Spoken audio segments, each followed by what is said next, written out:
Hi everyone. In this video, I want to talk about how the transatlantic slave trade became the center of the Atlantic economic and helped create what we call the Atlantic world. From what I learned in the lectures, the slave trade started in the 1500s when European countries began exploring and building colonies in the Americas. They wanted to grow crops like sugar, tobacco, and coffee, but these plantations needed a lot of workers. Many indigenous people died from diseases brought by Europeans, so the colonizers began to bring enslaved Africans across the Atlantic Ocean to replace them.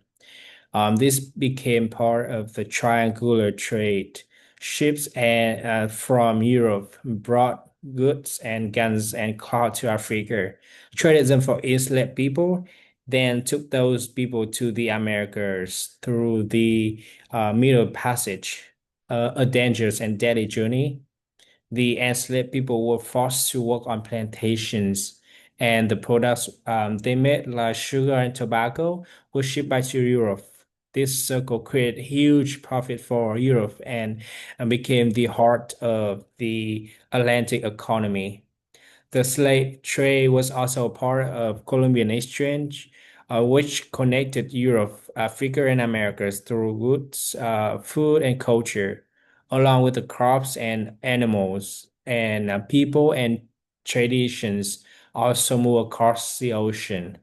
African knowledge, music, and food became a lasting part of American culture.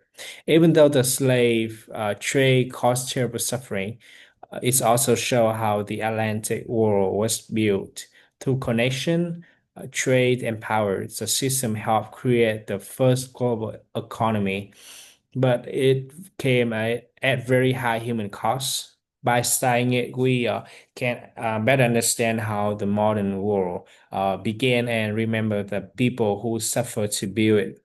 And that's my presentation. Thank you for listening.